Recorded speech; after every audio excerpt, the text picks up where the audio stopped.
I was lucky to be raised, my brothers and me, by two loving, hard-working parents. My mother, a child of 7 brothers and sisters, was raised on a farm in Huntsville, Alabama. Big, strapping family, loving family. My father, not so much. His mother was illiterate. She lived off a series of men, each one more irresponsible than the other. My dad never met his biological father. My last name, Elder, is not the name of my dad's biological father. He never met him. Elder was the man in my dad's life the longest. He was an alcoholic who, when he worked, would bring the money home, give it to his mother for her to keep, because he knew that he would drink it away. Come Wednesday, he'd want the money. If she wouldn't give it to him, he'd beat the crap out of her. When my dad tried to stop it, he beat the crap out of my dad. Now my dad is 13 years old. He comes home from school. He starts quarreling with his mom's then boyfriend. Elder was long gone. The mother sides with the boyfriend, throws my father out of the house, never to return. You're talking about a black boy, Athens, Georgia, Jim Crow South at the beginning of the Great Depression. As my dad was leaving the house, his mom stood on the front porch and yelled at him and said, "You'll be back. Either that or you'll be in a cemetery or in a penitentiary." My dad walked down the road, picked up trash, did anything he could to earn money. Ultimately, he became a Pullman porter on the trains. They were the largest private employer of blacks in those days. And my dad traveled to a place called California, a city called Los Angeles, and he was blown away. You could walk through the front door of a restaurant and get served. He always had packages of crackers and tin cans of tuna because he never knew in the South whether he'd be able to get a meal. So my dad made a mental note, maybe someday I'll relocate to California. Pearl Harbor, my dad joined the Marines. Anybody who knows a Marine or is a Marine knows what I'm going to say. I asked my dad why. He said 2 reasons. 1, they go where the action is, and 2, I love the uniforms. My dad was stationed on the island of Guam, where there was heavy fighting, as you know. He was a staff sergeant in charge of cooking for the colored soldiers. He got out of the service, went back to the South, Chattanooga, Tennessee, where he met and married my mom, to get him a job as a short order cook. He goes to restaurant after restaurant after restaurant, and he's told, "Pardon me, we don't hire niggers." My dad went to an unemployment office. The lady said, "You went through the wrong door." My dad goes out to the hall, sees colored only, goes to that door to the very same lady who sent him out. She just wanted him to know what the rules were. Came home, he told my mother, "This is bull. I'm going to LA where I was before the war. Get me a job as a cook and I'll send for you." Goes out to LA, walks around, and he's told, "I'm sorry, you don't have any references." My dad said, "I need references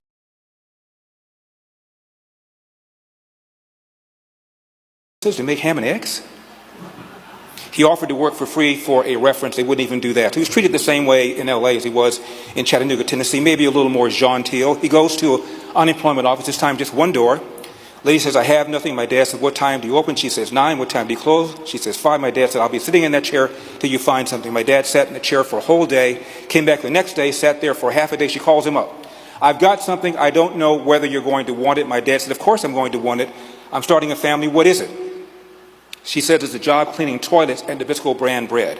My dad did that for over 10 years, full-time, took a second full-time job at another bread company, also cleaning toilets, cooked for a family on the weekend because he wanted my mom to be a stay-at-home mom, which he was until the youngest of us was in middle school.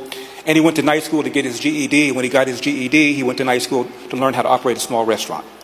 Now he's 47 years old, having saved his nickels and dimes, starts a small restaurant near downtown LA. When my dad retired well into his 80s, he owned the restaurant, property next door, plus a house that is still in our family. Not too shabby for an 8th grade dropout.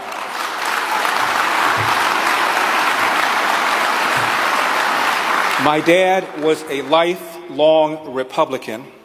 My mother was a lifelong Democrat. Oh, to be a fly on the wall to hear some of their arguments over the kitchen table. But nobody called anybody a fascist. Nobody called anybody a Nazi. Nobody said you only care about the rich, you don't care about the poor. They argued civilly but respectfully. My dad said this about Democrats. Democrats want to give you something for nothing. When you try and get something for nothing, you almost always end up getting nothing for something.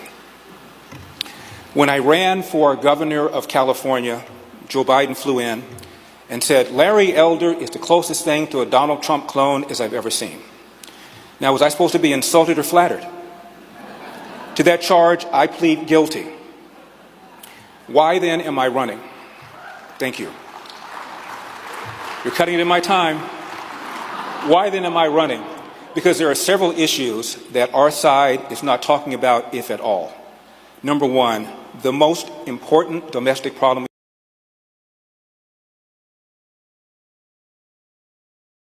we have in America, far and away, nothing else is even close, the epidemic of fatherlessness.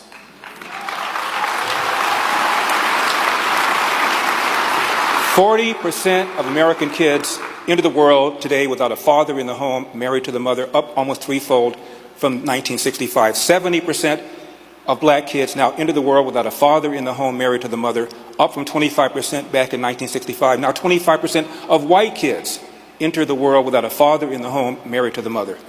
And the stats are clear. Even Barack Obama once quoted them. A kid raised without a father is 5 times more likely to be poor and commit crime, 9 times more likely to drop out of school, and 20 times more likely to end up in jail. What's happened? A Democrat named Lyndon Johnson launched what he called the War on Poverty. And since then, we have incentivized women to marry the government and incentivized men to abandon their financial and moral responsibility.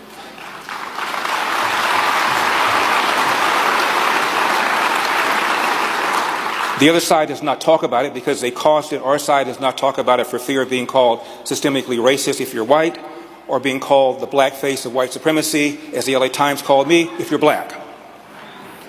The other big issue is the complete and total disaster known as urban education K through 12, where, just to pick 2 cities, Baltimore, 13 public high schools where 0% of the kids can do math at grade level. Chicago, 53 government schools, 0% of the kids can do math at grade level. Nationwide, according to the National Report Card, 85% of black 8th graders, these are 13-year-old kids, can neither read nor do math at grade level. Half can't even do basic reading, which means a substantial percentage of black kids in America are functionally illiterate, yet the Democratic Party opposes school choice, even as the party elites, whether it's Barack Obama or Joe Biden or Gavin Newsom, send their own kids to private school. It is an outrage. And then there is the lie that America remains systemically racist. It's not just a lie that's driving things like reparations, which is the extraction of money from people who were never slave owners to be given to people who were never slaves. It's also driving things like race-based preferences, diversity, equity, inclusion, which is the very opposite of what MLK wanted. He wanted a colorblind society, not a color-coordinated one. It's also a lie that's getting people killed. How so? It's called the George Floyd effect, or the Ferguson effect. That's a phenomenon of cops pulling back from doing their normal proactive policing for fear that they're going to be called systemically racist. As a result, there are thousands of what one data scientist at Thomson Reuters called excess deaths that have taken place in the last several years, people who otherwise would be alive if the police were doing their normal proactive policing. And the majority of these so-called excess deaths are the very black and brown people that people on the left purport to care about. No matter who you want, if I can put these issues front and center, the lie that America remains systemically racist, the need for school choice, and the epidemic of fatherlessness, if I can put these issues front and center along with a couple of others, then I feel that I've given back to my party, and more importantly, I will feel that I've given back to my country. I've written a book called As Goes California, My Mission to Rescue the Golden State and Save the Nation. As you can see, my goals are modest. I talk about the disaster known as California and how it can affect all the rest of the country. I need 40,000 individual donors in order to qualify for that first debate next month in Milwaukee. You can donate as little as $1. Just go to my website, larryelder.com. And when I get up there on that debate stage and I can put these issues that I mentioned front and center, epidemic of fatherlessness, the need for school choice, the lie that America is systemically racist, the need for an amendment to the Constitution to fix spending to a certain percentage of the GDP, otherwise both parties are going to continue to spend. If I can put these issues front and center, then I will feel that I've given back to my country. My father, as I mentioned, was a World War II vet. My older brother, Kirk, was a Vietnam-era vet. My little brother, Dennis, served in the Army. I'm the only one in my family who didn't serve. My mother was a clerk typist for the War Department in Washington, D.C. I've never felt good about that. This is my opportunity. I know it's not the same thing to give back to a country that's been so good to me, to my family, and in my opinion, to the world. May God bless you, and may God continue to bless the United States of America. Thank you.